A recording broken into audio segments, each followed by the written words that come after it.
नमस्कार दोस्तों, आज हम बात करेंगे सिंधु घाटी सभ्यता जो इंडस वैली सिविलाइजेशन कहते हैं। सबसे पहले सभ्यता क्या होता है? सभ्यता शब्द का प्रयोग मानव समाज में एक सकारात्मक, प्रगतिशील, समावेशी विकास को इंगित करने के लिए किया जाता है, जो कि हमें तो सबसे पहले सिंधु घाटी सभ्यता को हड़प्पा सभ्यता भी कहते हैं और सिंधु सरस्वती सभ्यता भी कहते हैं। इस सभ्यता का विस्तार बहुत ही ज्यादा था, बहुत ही विस्तृत क्षेत्र में था। तो इसके कई सारे नगर थे। तो इसमें से जो प्रमुख नगर है मोहनजोदड़ो, कालीबंगा, लोथल, धोलावीरा, राखीगढ़ी, हड़प्पा और भिरदाना, जिनमें कि भिरदाना जो है दिसंबर 2014 में अभी तक के जो सिंधु घाटी सभ्यता में जो नगर खोजे गए हैं उनको भिरदाना को सबसे प्राचीन नगर माना गया है। दिसंबर 2014 में भिरदाना को सबसे प्राचीन नगर माना गया है और ये हरियाणा में स्थित है। अब हम देखेंगे कि ये सिंधु घाटी सभ्यता के बारे में हमें कैसे पता चला कि ये सभ्यता कहाँ पे था और इसका उत्खनन कैसे हुआ, इसका साक्ष्य हमें कैसे मिला, ये सब चीज हम देखेंगे। इसके पीछे कई कहानी है। सबसे पहले 1826 में चार्ल्स मैसन नाम के एक अंग्रेज खगोल शास्त्री ने इस सभ्यता के बारे में उल्लेख किया था, खोजा नहीं था, उल्लेख किया था इस सभ्यता के बारे में। इसलिए कई बार क्वेश्चन पूछा जाता है कि सबसे पहले हड़प्पा या सिंधु घाटी सभ्यता का उल्लेख किसने किया था? तो चार्ल्स मैसन ने किया था। उसके बाद क्या होता है, 1856 में कराची से लाहौर के मध्य रेलवे लाइन बिछाया जाना था। जो पाकिस्तान के दो फेमस शहर कराची और लाहौर है, उसके बीच में रेलवे लाइन बिछाया जाना था। इसका जिम्मेदारी बर्टन बंधुओं को दिया गया था।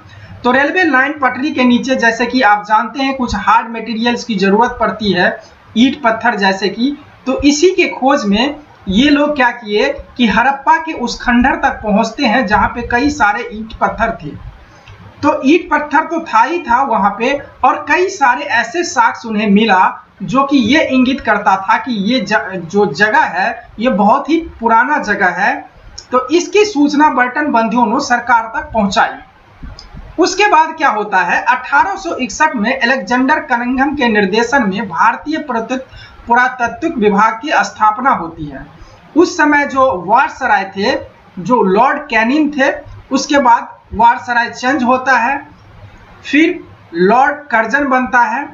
तो इसीलिए कहा जाता है कि भारतीय पुरातत्व विभाग का जो जन्मदाता जो होता है वो कनिंघम को माना जाता है और इसकी स्थापना का श्रेय लॉर्ड कर्जन को जाता है। उसके बाद क्या होता है कि 1902 में लॉर्ड कर्जन के द्वारा जॉन मार्शल को भारतीय पुरातत्व विभाग का महानिर्देशक बना दिया जाता है। तो अब क्या हुआ, अब सारी बात आ जाती है जॉन मार्शल के ऊपर। अब जॉन मार्शल का काम रह गया कि भारत में जितने भी पुरातत्व अवशेष जहां जहां पे है उनको खोजना। इसके लिए उन्होंने एक योजना बनाई, क्योंकि चार्ल्स मैसन ने पहले ही उल्लेख कर चुका था हड़प्पा सभ्यता के बारे में, और बर्टन बंधु ने भी सरकार को जानकारी दी थी इस सभ्यता के बारे में। तो जॉन मार्शल ने एक प्लान बनाया कि यहाँ पे हड़प्पा के जो अवशेष है उसको प्राप्त करने के लिए, उसको खुदाई करवाने के लिए प्लान बनाया। इसके लिए उन्होंने क्या किया, 1921 में एक पुरातत्व विभाग के अधिकारी थे दयाराम साहनी, राय बहादुर दयाराम साहनी, उनको निर्देश दिया जॉन मार्शल ने कि यहाँ पे आप खुदाई करवाओ। खुदाई कराने के बाद, जॉन मार्शल में खुदाई कराने के बाद दयाराम साहनी ने वहां पे खुदाई करवाया। तो कई सारे साक्ष्य वहां पे मिले जो कि पुराने सामान थे, जिससे पता चलता कि ये जो जगह है वो बहुत पुराना है और वहां से जो कुछ मिला था, साक्ष्य जो मिला वो बहुत ही पुराना था। तो ये इस तरह से इस सभ्यता के पहला जो जगह था हड़प्पा वो सामने आया। तो इसका श्रेय जो है हड़प्पा को खोज का श्रेय दयाराम साहनी जी को जाता है। उसके बाद जॉन मार्शल ने सोचा कि ये तो एक जगह है हड़प्पा इस सभ्यता का, ऐसे कई जगह हो सकते हैं कि जहां पे कि कई सारे और साक्ष्य होगा। तो इसलिए उन्होंने और कई जगह जो है खुदाई करवाने के लिए निर्देश दिए जो कि बहुत जगह खुदाई का काम शुरू हो गया था। इसमें से कई जगह है जहां पे खुदाई का काम शुरू हुआ और कई सारे साक्ष्य मिले, जैसे कि हम मैप की मदद से समझते हैं कैसे कहां कहां ऐसा हुआ था। तो सबसे पहले आप देख रहे हैं यहाँ पे एक मैप है जो कि इसमें कि भारत और पाकिस्तान का दोनों मिक्सअप बना हुआ है मैप। तो इसको हम समझते हैं। सबसे पहले ये जो लाइन आप देख रहे हैं, यहाँ से ये लाइन आ रही है, ये सिंधु नदी है। ये सिंधु नदी इस तरफ यहाँ से निकल के आ रही है और यहाँ से ये जा रही है, ये इनके सहायक नदी बनाती है। यहाँ पे सहायक नदी है सिंधु नदी का, ये सारे नदी इनके सहायक नदी है। तो यहाँ पे है हड़प्पा, हड़प्पा जो कि एक रावी नदी के किनारे पे हड़प्पा है। इसके बाद यहाँ पे दूसरा जो फेमस नगर यहाँ पे मिला था हड़प्पा का, ये मोहनजोदारो। ये देख सकते हैं कि कई सारे जगह है यहाँ पे हड़प्पा, कालीबंगा, बनवाली, राखी गढ़ी पर। तो इस तरह से इस सभ्यता का जो जाल था, जो जगह था, वो बहुत ही विस्तृत होता गया। तो शुरू में ये माना जाता था कि ये सभ्यता जो है सिंधु नदी के और उसके सहायक नदी के आसपास ही है, लेकिन कुछ जगह और देखा गया कि यूपी जैसे जगहों पे जहाँ पे ये सभ्यता के साक्ष्य मिले, वो सिंधु नदी और नहीं तो सिंधु नदी थे और ना उनके सहायक नदी, कुछ सरस्वती नदी के किनारे भी मिले जो कि उनके सहायक नदी नहीं थे और ना तो सहायक नदी। इस वजह से इस सभ्यता का नामकरण अलग से कुछ विद्वानों ने कर दिया कि ये सिंधु सरस्वती सभ्यता है। उसके बाद और उसका नामकरण अलग अलग ढंग से होता रहा, जैसे कि पहली बार हड़प्पा में इसकी खुदाई हुई तो हड़प्पा सभ्यता भी कहते हैं। तो इस तरह से इनका नामकरण होता रहा। तो अब हम समझते हैं कि इस सभ्यता से जुड़ी इनकी सीमाएं क्या थी। तो सबसे पहले इसको देखें कि इसकी सीमा सबसे उत्तर में देखें तो ये है मांडा। उसके बाद दक्षिण में ये दाइमाबाद, मांडा जो है यहाँ पे है जम्मू कश्मीर में और दाइमाबाद जो है ये महाराष्ट्र में है। इसके बाद इसके सबसे पश्चिमी जगह को देखते हैं, ये सुत कोंडोर, ये जो है बलूचिस्तान पाकिस्तान में है ये। और इसके सबसे पूर्वी जगह को देखें तो यहाँ पे आलमगीरपुर है जो कि यूपी में आता है, मेरठ के पास।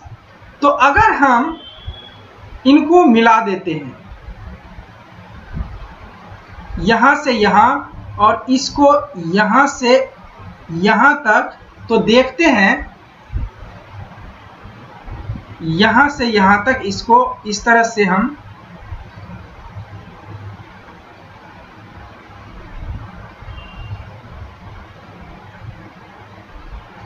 तो इस तरह से इस सभ्यता का पश्चिम से पूरब से पश्चिम तक की इसकी जो लंबाई है वो 1600 किलोमीटर है। और यहाँ उत्तर से दक्षिण भाग, उत्तर से दक्षिण तक इसका जो लेंथ है वो 1400 किलोमीटर। ये सभ्यता बहुत ही विस्तृत था, जिसका कि लगभग में क्षेत्रफल इसका 12,99,600 वर्ग किलोमीटर तक था, यानी लगभग में 13 लाख वर्ग किलोमीटर तक ये फैला हुआ था। यानी आधुनिक पाकिस्तान से बड़ा था ये सभ्यता। कभी कभी ये पूछ दिया जाता है कि इस सभ्यता का क्षेत्र का शेप कैसा था। तो इस सभ्यता का क्षेत्र जो है त्रिभुजाकार था। कैसे कि हम देख सकते हैं यहाँ पे, जो कि इस तरह से जो बनाया गया है, तो इस तरह का जो भाग है ये त्रिभुजाकार, लगभग में ये त्रिभुजाकार है, इसलिए इसको सभ्यता को त्रिभुजाकार कहा गया है। इसको त्रिभुजाकार कहा गया है। तो इसलिए कई बार ये पूछ दिया जाता है एग्जाम में कि ये सभ्यता जो है उसका जो क्षेत्रफल जो है वो कितना है, वो लगभग में 13 लाख वर्ग किलोमीटर। दूसरा शेप कैसा है, तो त्रिभुजाकार। तो नेक्स्ट चलते हैं। तो उसके बाद क्या हुआ, कई सारे जब साक्ष्य मिलने शुरू हो गए तो जॉन मार्शल ने ये घोषित कर दिया कि ये एक सभ्यता है और इस सभ्यता का नाम दिया घाटी सभ्यता। यानी सिंधु घाटी सभ्यता नामकरण किसके द्वारा किया गया था, तो जॉन मार्शल के द्वारा किया गया था। उसके बाद अभी हमने देखा था कि सिंधु सभ्यता के सर्वाधिक पश्चिमी पुरा स्थल सुतकोंडोर था जो बलूचिस्तान में है, और पूर्वी सबसे पूर्वी स्थल जो था वो आलमगीरपुर मेरठ में, और उत्तरी मांदा जो कि जम्मू कश्मीर, और दक्षिणी जो क्षेत्र था वो दाइमाबाद जो महाराष्ट्र में था। तो ये भी कभी कभी पूछ लेते हैं सबसे उत्तरी जगह कौन सा था इस सभ्यता का, सिंधु घाटी सभ्यता का, दक्षिणी पूर्वी, तो ये आप याद करके रख लीजिए। उसके बाद नेक्स्ट है इस सभ्यता का टाइम कितना था। अब तो इतने कई सारे साक्ष्य तो निकाल लिया गया, उसके बाद अब देखा गया कि इस सभ्यता है कितना पुराना। तो इनके जो साक्ष्य जो मिले थे, जो कुछ सामान मिले थे, जो कुछ वस्तु मिले थे, उसके आधार पे किया गया था। कई विद्वानों का अलग अलग मत था कि इस सभ्यता का इतना पुराना है, लेकिन जो हमारा साइंस का जो टेक्नोलॉजी है, कार्बन डेटिंग सिद्धांत, तो उसके हिसाब से रेडियो कार्बन विधि के द्वारा इन सभ्यता का जो टाइम निकाला गया था वो माना गया है 2300 से 1750 ईसा पूर्व, इसको निर्धारित किया गया है। तो अब इस सभ्यता का अगर टाइमिंग आपको पूछे कि ये सभ्यता का क्या टाइम था या समय क्या था, तो ये 2300 से 1750 ईसा पूर्व। उसके बाद इस सभ्यता क्या इसके हमारे दूसरे देश के या कुछ दूसरे जगह के आसपास भी कुछ ऐसा सभ्यता था इसके समकालीन, इसके टाइम में, जैसे कि हमारा अभी देश है तो बगल में कोई यूएसए अमेरिका है, तो कोई चाइना है, तो इस तरह से जब ये सिंधु घाटी सभ्यता था तो उसके आसपास में कोई सभ्यता थी या नहीं थी, इसके बारे में थोड़ा सा देखते हैं। तो सबसे पहले हांगहो नदी घाटी सभ्यता जो चीन की सभ्यता थी वो इनके समकालीन। दूसरा दजला फरात नदी घाटी सभ्यता जो जिसे मेसोपोटामिया की सभ्यता या सुमेरियन सभ्यता कहते हैं, वो इनके समकालीन माना जाता है। नील नदी सभ्यता जिसे मिस्र की सभ्यता कहते हैं, वो इनके, ये तीन सभ्यता जो है ये तीनों नदी घाटी सभ्यता है और इनके समकालीन माना जाता है। और उसके बाद क्या हुआ कि कई जगह उत्खनन होने के बाद कहां उत्खनन, कई बार क्वेश्चन पूछा जाता है कि सिंधु घाटी सभ्यता का स्थल किस नदी के किनारे था, किन्होंने खोज किया था और कौन से जगह पे था। तो इसको थोड़ा सा एग्जाम पॉइंट ऑफ व्यू से देखना जरूरी पड़ जाता है। तो देखते हैं क्या है। पहले हड़प्पा 1921 में दयाराम साहनी ने किया था इसका खोज। ये रावी के बाएं किनारे में है और ये अभी पाकिस्तान में है, मोंटगोमरी जिला में। दूसरा मोहनजोदड़ो 1922 में रखाल दास बनर्जी ने किया था। ये सिंधु नदी के दाहिने किनारे पे है, ये भी पाकिस्तान में है, लड़कना जिला, सिंध प्रांत, पाकिस्तान में। सुतकोंडोर 1927 में Aurel Stein and George Dales ने किया था। ये दशक के किनारे हैं, मकरान तट, बलूचिस्तान, पाकिस्तान में। चंदूदरो 1931 में एमजे मजुमदार ने किया था। ये सिंधु के बाएं किनारे हैं, सिंध प्रांत, पाकिस्तान में। कालीबंगा बीबी लाल एवं बीके थापर ने किया था। ये घग्गर नदी के किनारे राजस्थान में है। उसके बाद रंगपुर रंगनाथ राव ने किया था। ये भादर नदी के किनारे है, गुजरात में। रोपर यज्ञदत्त शर्मा ने सतलज नदी के किनारे हैं, पंजाब में है रोपर। लोथल 1955 में रंगनाथ राव, भोगवा, गुजरात। आलमगीरपुर यज्ञदत्त शर्मा, हिंडन नदी, उत्तर प्रदेश। बनवाली 1974 रविंद्र सिंह बिष्ट, रंगोई में है, रंगोई किनारे, हरियाणा। धोलावीरा 1990 रविंद्र सिंह बिष्ट, लूनी, गुजरात, कच्छ। सुदकोटरा जगपति जोशी, कच्छ का रनवे है ये, गुजरात में सुदकोटरा, सुरकोटता। राखी गढ़ी 1963 में प्रोफेसर सूरज भान ने किया था, ये हरियाणा में है। इसके बाद अब हम देखेंगे कि क्या सिंधु घाटी सभ्यता का जो पुरातात्विक साक्ष्य मिले थे, क्या क्या मिले थे और कहां से मिले थे। सिंधु घाटी के पुरातात्विक साक्ष्य क्या क्या मिले थे और कहां से मिले थे उसको हम जानते हैं। यह जो शहर था ये सिंधु घाटी सभ्यता का, ये मोहनजोदड़ो था। मोहनजोदड़ो सिंधु घाटी सभ्यता का सबसे बड़ा शहर था, सबसे बड़ा नगर। दूसरा सबसे बड़ा नगर हड़प्पा। नवीनतम खोजों के अनुसार भारत में सबसे बड़ा स्थल कौन सा था, तो राखी गढ़ी। राखी गढ़ी जो हरियाणा में है वो सबसे बड़ा स्थल अभी तक के भारत में खोजा गया है। इससे पहले धोलावीरा को माना जाता था, लेकिन इसके खोज के बाद राखी गढ़ी को माना जाता है। हड़प्पा का सर्वाधिक स्थल कहाँ खोजे गए, तो गुजरात में खोजे गए थे। तो अब हम बात वही करते हैं कि कहां से और क्या क्या साक्ष्य मिले थे हड़प्पा के। तो सबसे पहले बात करते हैं हड़प्पा। इसका उत्खनन सबसे पहले हड़प्पा में हुआ था। इस वजह से हड़प्पा से क्या मिला था, मनुष्य के शरीर का बलुआ पत्थर की बनी मूर्तियां, अन्नागार और बैलगाड़ी। ये सारे एग्जाम में पूछे जाते हैं। आपको बोल देगा कि मनुष्य के शरीर का बलुआ पत्थर की मूर्तियां कहाँ बनी, से प्राप्त हुआ था, तो इसको आपको क्वेश्चन में टिक लगाने होते हैं, कई सारे ऑप्शन दे देते हैं। तो ये चीज आपको जानना जरूरी है। तो उसके बाद मोहनजोदड़ो। मोहनजोदड़ो से कई सारे क्वेश्चन पूछे जाते हैं। ये यहाँ से जो चीज जो प्राप्त हुए थे सिंधु घाटी सभ्यता में, बहुत ही महत्वपूर्ण चीज प्राप्त हुए थे। इसके बारे में हम डिस्कस करेंगे। मोहनजोदड़ो का सबसे पहले मतलब क्या होता है, ये भी कई एग्जाम में पूछे जा चुके हैं। मोहनजोदड़ो का मतलब होता है मृतकों का टीला। जी हाँ, मोहनजोदड़ो का सिंधी भाषा में इसका मतलब होता है मृतकों का टीला, जो कि कई बार एग्जाम में पूछा जा चुका है। इसके बाद यहाँ से मिले क्या क्या चीज, सबसे पहले विशाल स्नानागार, दूसरा अन्नागार यानी अन्न भंडारण करने के लिए जो अन्नागार बनाए जाते थे, उस समय बहुत सारे खेती होती होगी, अनाज भी ज्यादा होता होगा, इसके लिए भंडारण के लिए ये लोग रखते थे। या ये भी हो सकता है कि वहां पे कई बार अकाल आता हो, ये होता हो, तो इसलिए संरक्षित करके इसको रखता हो। उसके बाद कांस्य की नर्तक, ये बहुत फेमस है, कई बार पूछा जा चुका है कांस्य की नर्तक।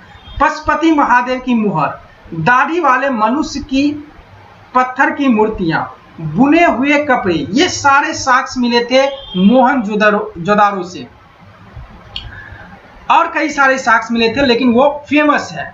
तो अब हम देखते हैं क्या क्या साक्ष्य मिले थे। ये देखे दाढ़ी वाले मनुष्य की मूर्ति है, ये दाढ़ी वाले मनुष्य है। इसको देख सकते हैं आप कि ये इसका आंख बंद है, ये पट्टी है, ये शॉल पहना हुआ है, ये डिजाइनदार है। इसका मतलब ये हो सकता है कि उस टाइम में भी कपड़े जो होते थे जिसपे कि डिजाइन होता था। और ये लग रहा है कुछ मेडिटेशन में लग रहे हैं, ये जो पत्थर है इन बाबा का, तो इस तरह से ये दिखाई दे रहे हैं। दूसरा जो महत्वपूर्ण है, ये कांस्य की नर्तक। जी हाँ, ये तो उस टाइम जो था आर्कियोलॉजिकल वाले को भी है हैरान कर दिया था कि ये इस तरह का चीज कैसे हो सकता है उस टाइम में।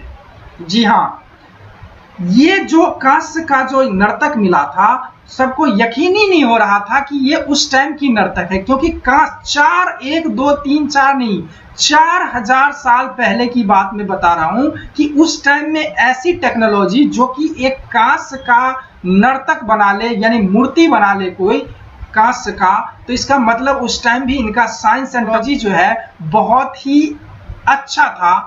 तो कांस्य मतलब कॉपर और टीन का मिक्सर होता है कांस्य, और उनको मिश्रण होता है, तो अलाय है उसका ये चीज ऐसे बना लेना। तो ये कांस्य का नर्तक ये कहाँ से मिला था, ये मोहनजोदड़ो से मिला था। उसके बाद पशुपति शिव का मुहर, ये एक मुहर है पशुपति शिव का, और इसके ये भी मिला था मोहनजोदड़ो से। तो इसमें देख सकते हैं मुहर में बाएं में भैंस है और गेंडा है, दाएं में बाघ और हाथी है, और नीचे जो है हिरन है।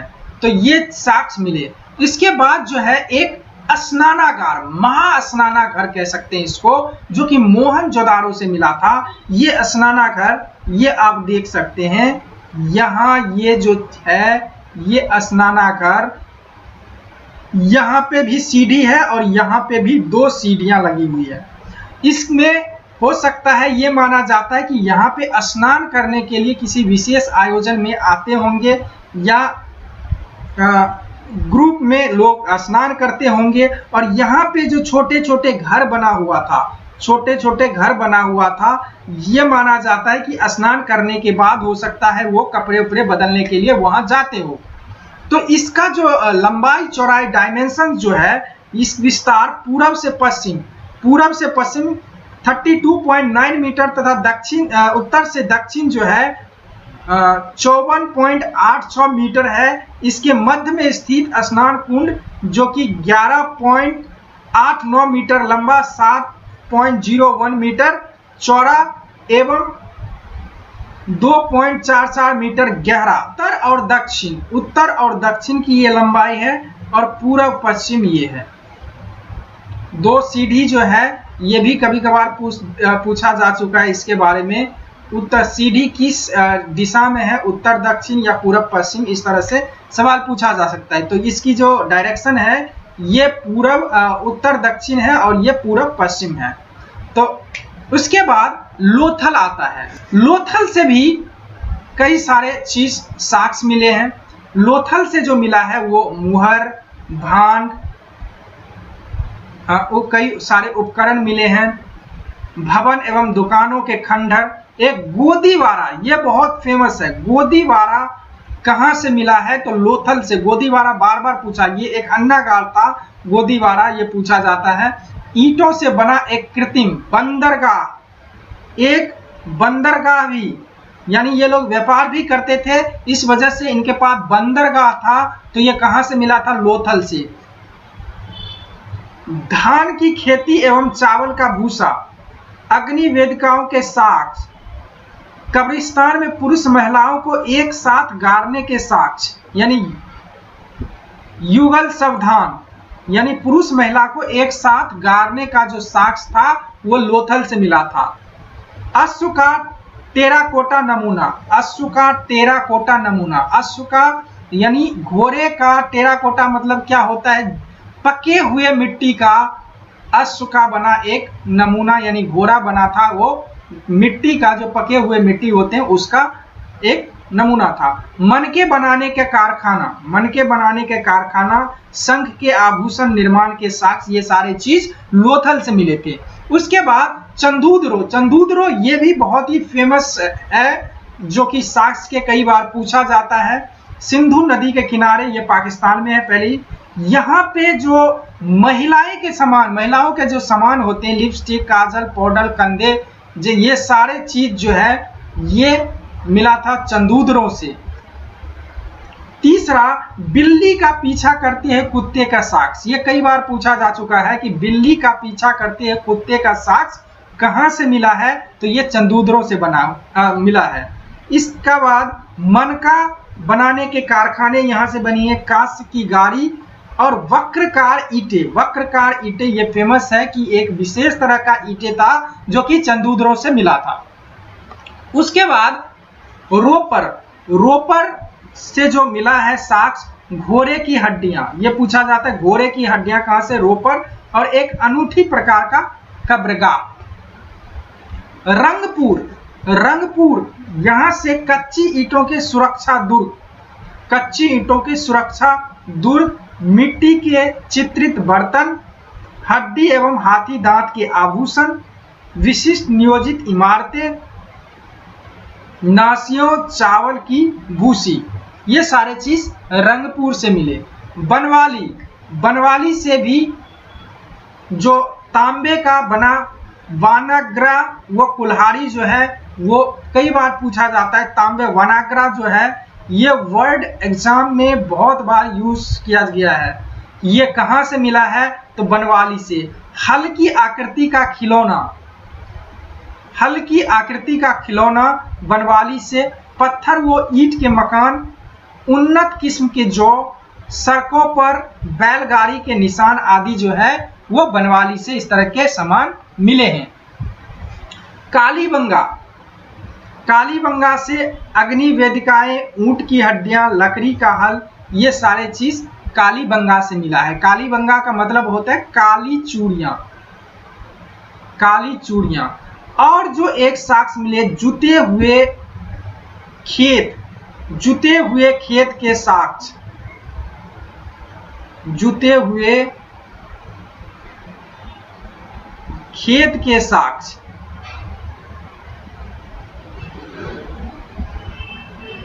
ये कालीबंगा। तो उसके बाद हम कांडोर, शुद्ध कांगे डोर, यहाँ पे जो मिट्टी का बना चूड़ियां, राख से भरा बर्तन, ये फेमस है। राख से भरा हुआ बर्तन कहाँ से मिला है?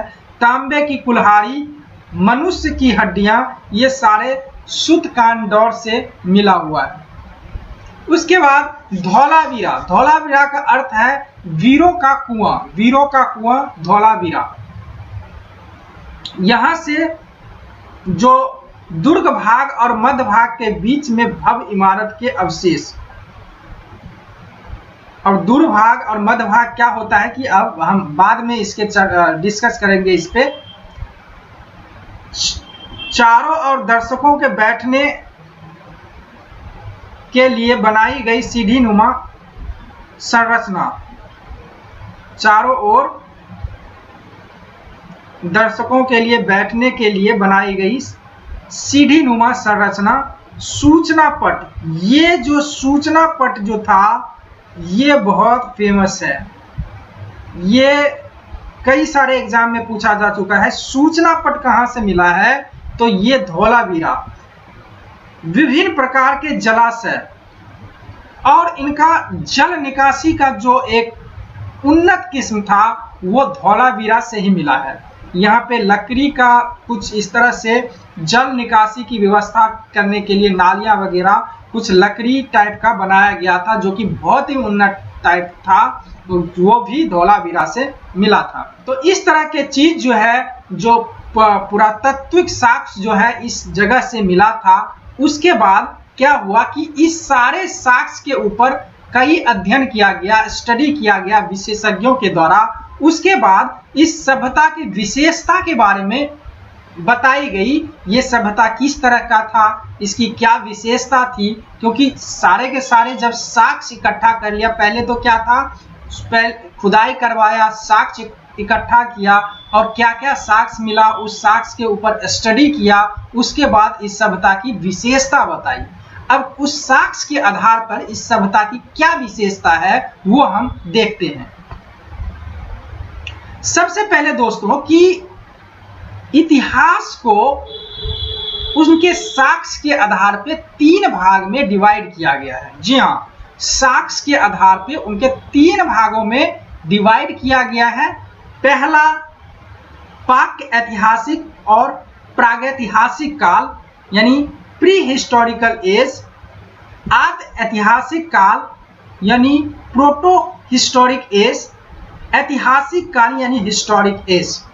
तो इसमें क्या डिफरेंस है? जैसे कि आपको पता है साक्ष्य कितने तरह के होते हैं, 2 साक्ष्य हो सकते हैं किसी भी इतिहास को जानने के लिए। पहला उससे साक्ष्य जो कि सामान वगैरह जो कुछ भी मिला, जैसे हड़प्पा अभी हम जो सभ्यता पढ़ रहे हैं उसमें कई सारे सामान मिले, तो ये हो गया इसके एक साक्ष्य, पुरातात्विक साक्ष्य। दूसरा जो है उसका साहित्यिक साक्ष्य, साहित्यिक में जो लिखित प्रमाण, कुछ ना कुछ लिखित चीज है, उस चीज का होना वो साहित्यिक होता है।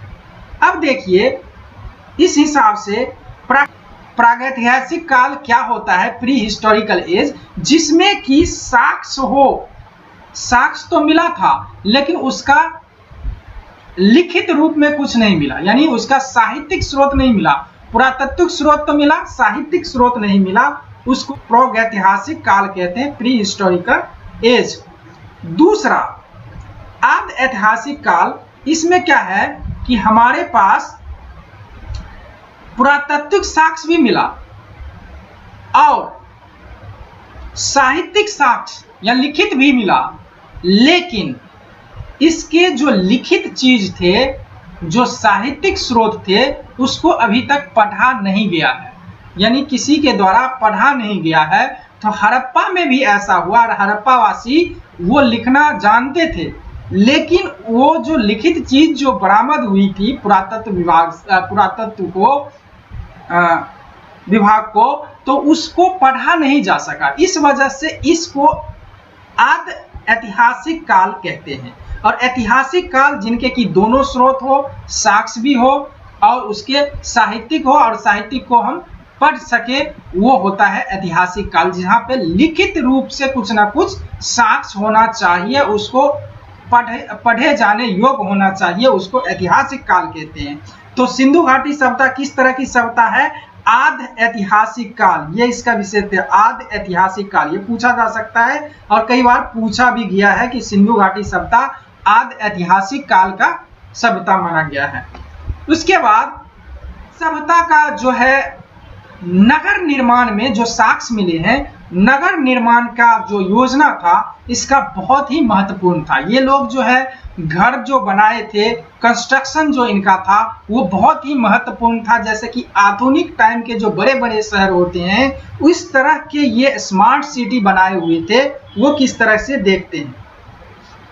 ये जो इनका जो है ये अपर पार्ट है और यहाँ का जो है लोअर पार्ट, ये दो तरह में सिंधु घाटी सभ्यता का शहर जो है पूरे पक्की ईंटों से बनी हुई थी उस टाइम में। अब सोचिए 4000 साल पहले कोई जगह होगा हमारे देश में था और पक्की ईंटों से एक शहर की तरह जीवन जी रहे थे वो लोग, जो कि अभी लोग बहुत सारे गांव में जी रहे हैं, लेकिन उस टाइम इतने स्मार्ट तरीके से शहर बनाया हुआ था कि बिल्कुल अद्भुत था।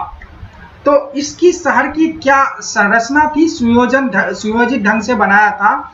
दो पार्ट थे, एक यहाँ के अपर पार्ट और नीचे का पार्ट। तो ऊपर वाले पार्ट में यह माना जाता है कि शासक वर्ग, पुरोहित वर्ग और प्रशासनिक कामकाज जो है वो ऊपर में होता था। ऊपर का जो स्ट्रक्चर जो है यहाँ पे मतलब, और नीचे में निम्न वर्ग, निचले वर्ग के लोग यहाँ पे रहते थे। व्यापारिक वर्ग, जो भी काम काज करने वाले, कृषि वर्ग, ये सारे लोग जो है नीचे की तरफ रहते थे। सारे शहर लगभग में इसी तरह के, हड़प्पा का जितने भी नगर खोजे गए थे इसी तरह से बना हुआ था। ऊपर की जो ऊंचाई है थोड़ा सा ज्यादा था और नीचे वाले जो लोग रहते थे उसकी थोड़ा सा बिल्कुल नीचे में वो था मतलब। और ऊपर वाले जो भाग है उसको किले से घेरा गया था, दुर्ग था यानी किला था।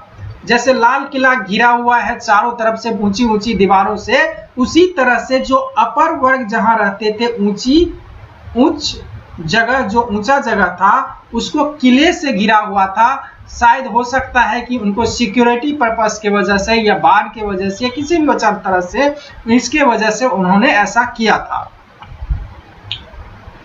सिंधु घाटी सभ्यता में जो ईंटें जो लगता था वो पक्की ईंट की थी, ये तो सब पता ही है। लगभग में आयतकार, जितने भी ईंटें थे आयतकार होते थे, मतलब रेक्टेंगुलर शेप का। लेकिन इसमें एक खास बात थी कि ये जो ईंट की जो है लंबाई, चौड़ाई और ऊंचाई यानी मोटाई उसकी, ये एक निश्चित रेशियो में था। ये लंबाई, ये चौड़ाई और ये ऊंचाई, यानी ये तीनों का एक फिक्स रेशियो था। बड़ा छोटा तो हो सकता है लेकिन ये रेशियो मेंटेन करके था, 4-2-1। ये पूछा जाता है कि कई सारे एग्जाम में ये भी पूछा गया है कि सिंधु घाटी सभ्यता का ईंट का रेशियो क्या था, तो 4-2-1। इसके बाद नगर दो भागों में बटा हुआ था, एक छोटा और एक ऊंचाई पे बना था, और दूसरा नगर जो है नीचे वाले जगह पे था। ऊंचे में दुर्ग और निचले भागे निचला शहर था, निचला शहर नाम दिया था। दुर्ग कच्ची ईंटों के चबूतरे पर बना। दुर्ग जो ऊंचा जो था उसको कच्ची ईंटे के चबूतरे पर बनाया गया था, इस वजह से ये वो ऊंचा था।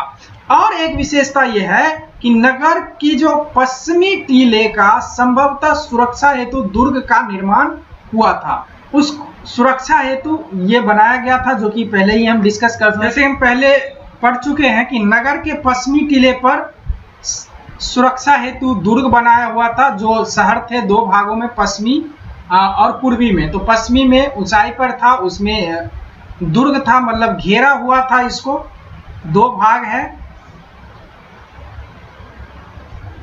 जिसकी लंबाई उत्तर से दक्षिण की तरफ 460 गज और पूरब से पश्चिम 215 गज था। यानी पूरब से पश्चिम जो था इसका, उत्तर से दक्षिण इसकी लंबाई 460 गज और उत्तर से दक्षिण 215 गज का होता था। लगभग में सभी जगह ऐसा ही था। उसके बाद ये लोग जो इनकी जो रहने की जो घर आंगन जो होता था, तो एक गेट होते थे और लगभग सभी घरों में एक कुआं होता था और कुएं से वो लोग पानी निकालते थे। जी हाँ, सभी घरों में कुएं घर के बीच में होता था, जो कि पानी उसमें वो लोग रखते थे और उसको यूज करने के लिए ये लोग कुआं का इस्तेमाल करते थे। उसके बाद इनका जो सड़क था वो बिल्कुल ग्रिड पद्धति पे था, जालीनुमा बना हुआ था और एक दूसरे को 90 डिग्री पर काटती थी। वो कैसे, वो हम देखते हैं। जैसे कि आपको पहले से पता है कि शहर जो है दो भागों में विभाजित था, पूर्वी टीला और पश्चिमी टीला। पश्चिमी टीला जहाँ पे कुछ शासक वर्ग, पुरोहित वर्ग यानी उच्च वर्ग के लोग वहाँ पे निवास करते थे, और पूर्वी टीला जहाँ पे साधारण लोग वहाँ पे रहते थे। तो इस तरह से इनका जो है ये जो रास्ता है ये यहाँ तक मुख्य द्वार है, यहाँ तक जाने के लिए।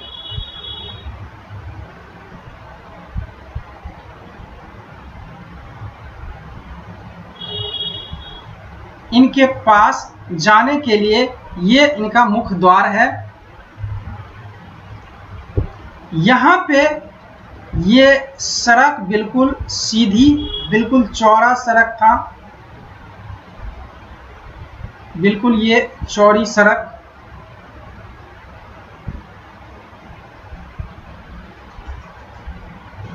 इसके बाद यहाँ पे एक पतली सी संकरी गलियां होती थी,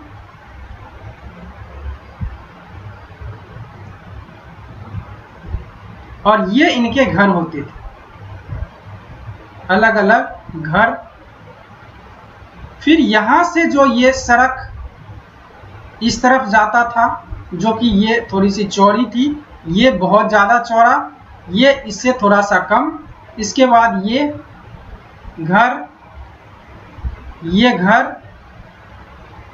अब इसका जो गेट जो है यहाँ भी खुल सकता है, इस तरफ के इस तरफ, यहाँ भी खुल सकता है, यहाँ भी खुल सकता है। लेकिन ये लोग क्या करते थे कि इसका जो दरवाजा था वो मेन सड़क पे नहीं खुलता था, ये बिल्कुल पतली सी जो संकरी गलियां हैं इसी की तरफ इसका गेट रहता था। हो सकता है किसी सुरक्षा कारण से इसका जो गेट जो था वो पतली गलियां जो होता है, अंदर के जो गली है उसी की तरफ खुलता था। मुख्य सड़क के भाग इसका दरवाजा नहीं खुलता था। तो सिंधु घाटी सभ्यता के दरवाजे और खिड़कियां सड़क के तरफ ना खुलकर पीछे की तरफ खुलता था। लोथल में ऐसा नहीं मिलता है। कुछ अपवाद भी होते हैं कि लोथल में ये देखा गया कि इनका जो गेट जो है वो मुख्य सड़क के तरफ ही उसका खुलता था। तो ये था इनका सड़क का किस तरह का सिस्टम था, और ये जितने भी सड़क थे वो बिल्कुल एक दूसरे के 90 डिग्री पर काटते थे, समकोण थे। ये कई बार पूछा भी जाता है, क्वेश्चन कई बार ऑब्जेक्टिव आता है एग्जाम में। इसके बाद सिंधु घाटी सभ्यता का सामाजिक जीवन कैसा था, जो कि हमारे साक्ष्य के आधार पे किस तरह का उसका सामाजिक जीवन था।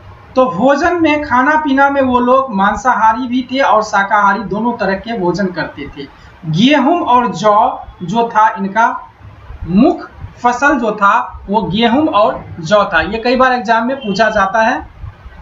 संदर्भ सभ्यता के लोग सूती और ऊनी वस्त्र से को इस्तेमाल करते थे। ये बहुत इंपॉर्टेंट है। सिंधु सभ्यता के लोग सूती और ऊनी दोनों तरह के वस्त्र पहनते थे। उस समय 4000 साल पहले सूती और ऊनी दोनों तरह के वस्त्र को वो लोग जानते थे, यानी इस्तेमाल भी करते थे।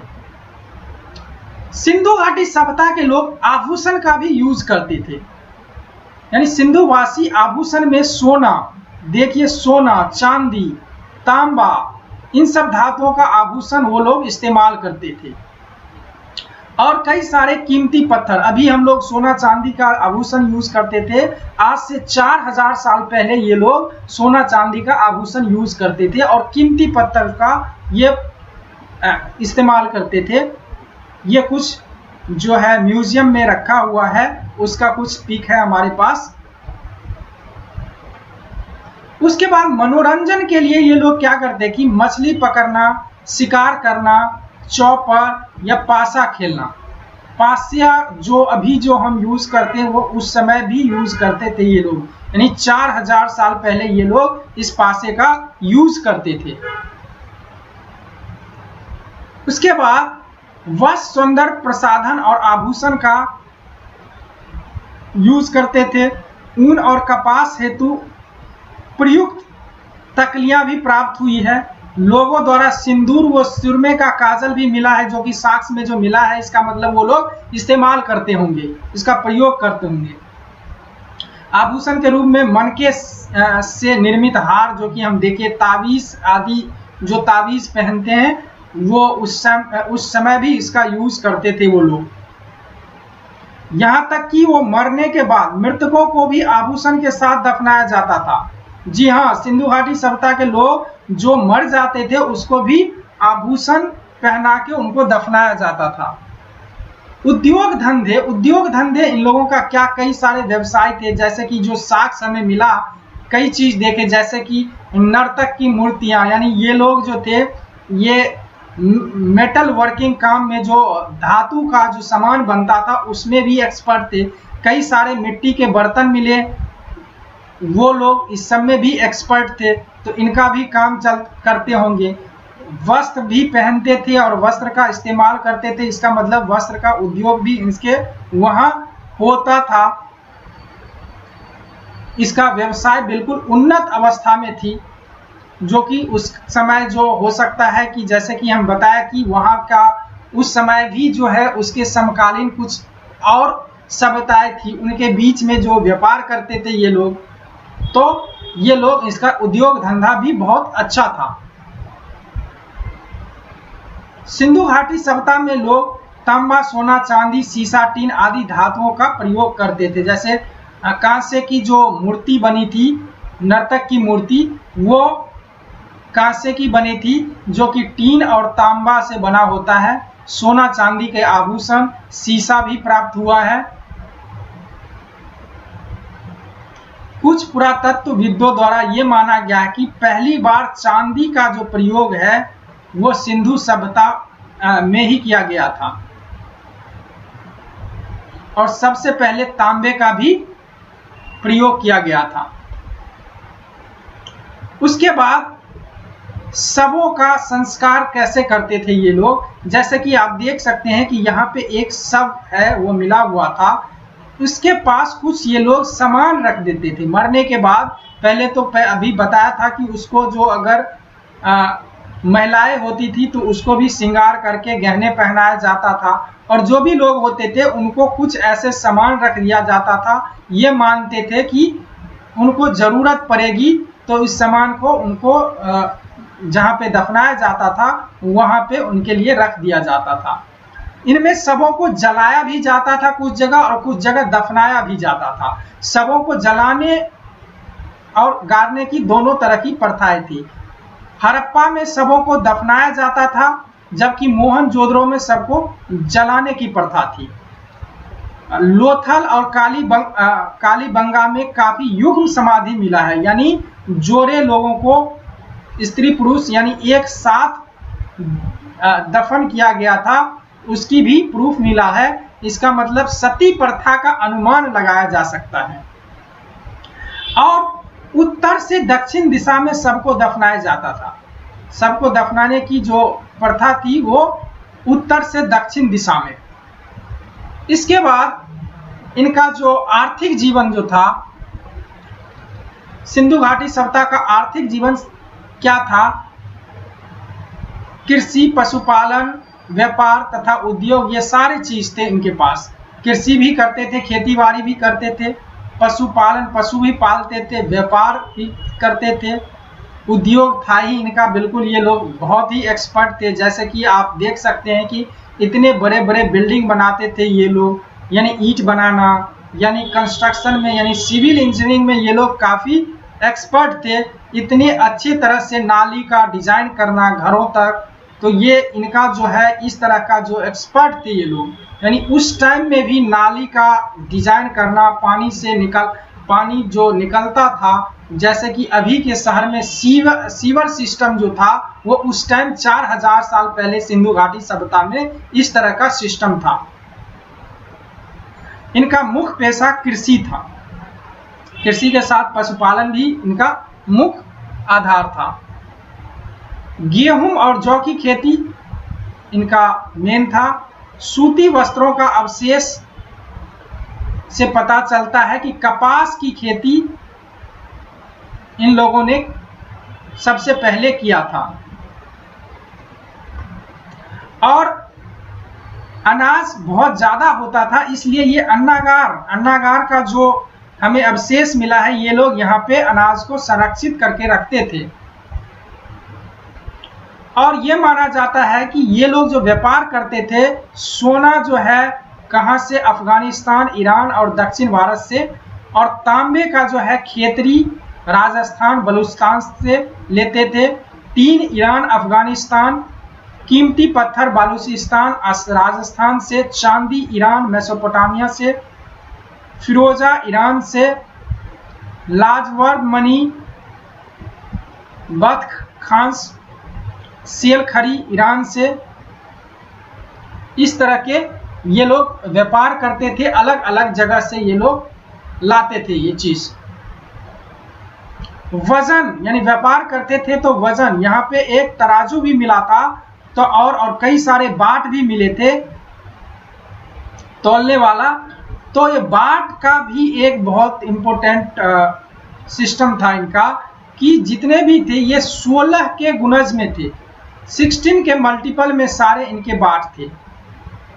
ये कई बार पूछा जाता है सिंधु घाटी सभ्यता का जो बाट जो था वो किस गुणज में होता था? तो 16 के गुणज में इसके जितने भी बट्टे होते थे, बाट होते थे, वो होता था। सिंधु घाटी सभ्यता यातायात के लिए बैलगाड़ी का उपयोग करते, क्योंकि ये चीज साक्ष्य में सामने आई बैलगाड़ी का, कई सारे इस तरह का जो कंस्ट्रक्शन, खिलौने वगैरह, तो इसका मतलब है कि ये लोग इसका इस्तेमाल करते होंगे। कला का विकास, ये लोग मूर्ति कला के में एक्सपर्ट थे। जैसे कि आप देख सकते हैं जो दाढ़ी वाले बाबा, नर्तक की मूर्ति, और ये जो है कई सारे मात्र की मूर्तियां जो है, स्त्री की मूर्तियां मिला है, तो इसका मतलब ये लोग मूर्ति बनाने की अच्छी खासी इनके पास कला था। इसके बाद सैंधव सभ्यता के लोग मुहर का बहुत यूज करते थे। मुहर मतलब इसको व्यापार करने के लिए ये लोग क्या करते थे, उस समय करेंसी तो होता नहीं था, तो ये दूसरे जगह अगर कहीं गया तो अपना मुहर उस पर लगा देते थे, सील लगा देते थे, तो इस तरह से इनका पहचान होता था कि ये कहाँ का है। तो इस तरह से 2000 मोहरे मिले थे सिंधु घाटी सभ्यता के जो पुरातत्व विभाग को, उसमें से सबसे ज्यादा अकेले 1200 मोहर मोहनजोदड़ो से प्राप्त हुआ था। तो मोहनजोदड़ो से 1200 मोहरे प्राप्त हुए थे। जनरली जो मोहरे जो था बेलनाकार, वृत्ताकार, वर्गाकार, आयताकार के रूप में थी, लेकिन अधिकांशतः मोहरे सेल खड़ी से बनी हुई थी। ये बहुत इंपॉर्टेंट है। ज्यादातर मोहरे किस मटेरियल का बना हुआ था सिंधु घाटी सभ्यता का जो मोहर है वो ज्यादातर किस चीज से बना था, तो सील खड़ी से बना हुआ था। तो ये कई बार क्वेश्चन पूछा जा चुका है। विभिन्न स्थलों 2000 से ज्यादा मोहरे प्राप्त हुआ था और मोहरों में जो सर्वाधिक चित्र, जो उस मोहरे पे कई कई चित्र, जैसे कि आप देख सकते हैं यहाँ पे कई सारे चित्र हैं और कुछ लिखा भी है, कुछ चित्र भी है। तो इस तरह से जो है सबसे ज्यादा जो चित्र था वो एक सींग वाले सांड का, वृषभ का, एक सींग वाले सांड का। मोहरों पे मानवों एवं अर्धमानव का भी चित्र मिला है। सिंधु घाटी सभ्यता से जो एक स्वास्तिक का भी चिन्ह मिला, तो ये माना जाता है स्वास्तिक चिन्ह जो है सिंधु घाटी सभ्यता की देन है। आग में पकी मिट्टी को टेराकोटा किसे, ये पूछा जाता है एग्जाम में, वो टेराकोटा किसे कहते हैं, तो आग में पकी हुई मिट्टी को टेराकोटा कहते हैं।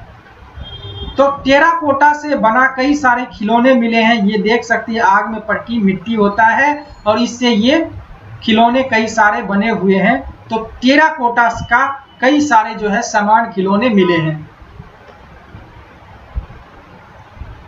मृदभान, मृदभान क्या होता है कि कुम्हार जो कोई बर्तन बनाते हैं चाक पे, तो उससे अधिकांश क्या होता है रेड कलर में होता है। तो ये मृदभान कई सारे ये मिले हैं, ये देख सकते हैं आप। तो ये इनकी कला, मतलब कह सकते हैं कि ये सब एक्सपर्ट थे इन सारे कलाओं में, हर चीज इनको बनाने में। उसके बाद जो है इसका सिंधु घाटी सभ्यता का लिपि के बारे में, लिपि ये बहुत इंपॉर्टेंट है।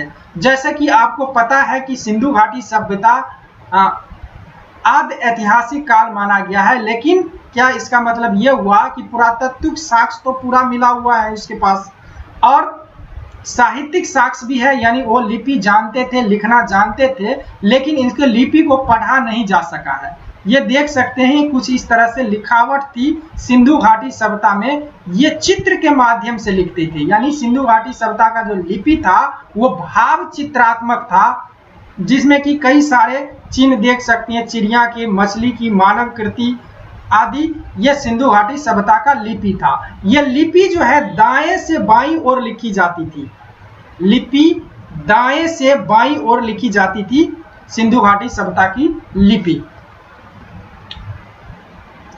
भाव चित्रात्मक और दाएं से बाईं ओर लिखी जाती थी।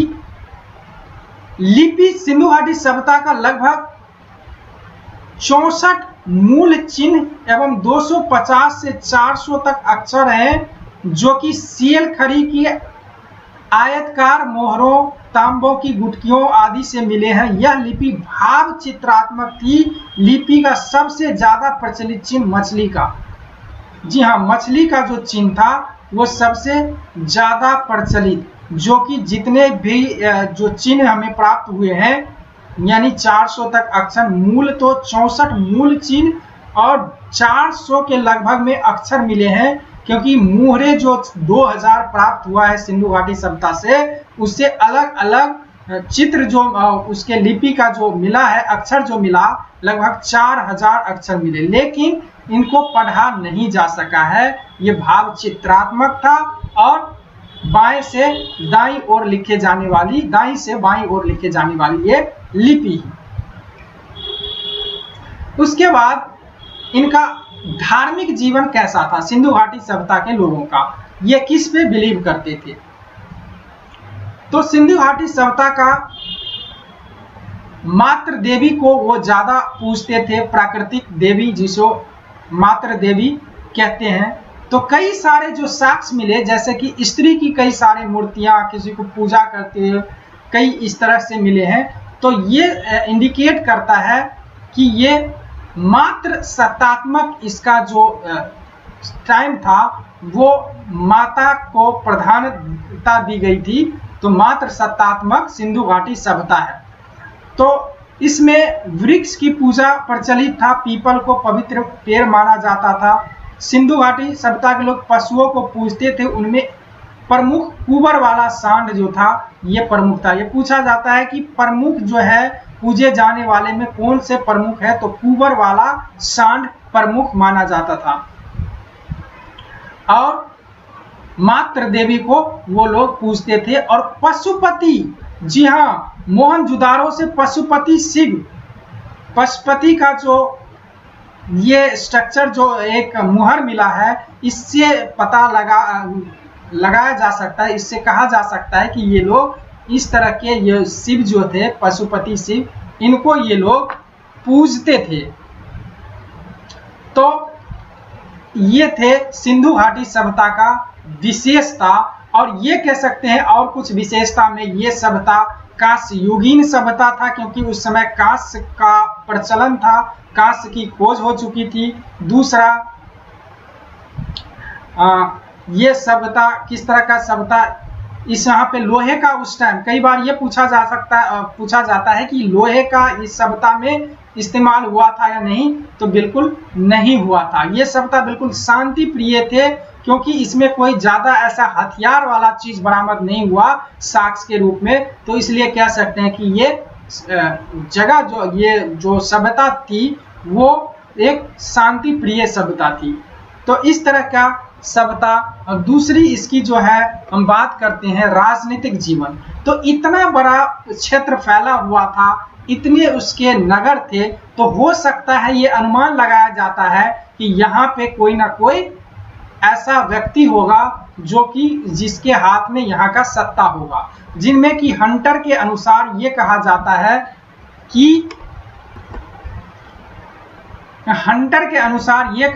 है कि ये शासन जनतांत्रिक था, यानी डेमोक्रेसी था। और पिगाट के अनुसार ये कहा जाता है इसमें पुरोहित वर्ग का प्रभाव था। पुरोहित वर्ग जो है इसके शासक वर्ग थे। तो खैर ये अनुमान लगाया जाता है, लेकिन इसका कोई पुख्ता इस तरह से नहीं है कि किस तरह का इसका राजनीतिक संरचना था इस सभ्यता का, क्योंकि इसका लिखित कुछ प्रूफ नहीं है।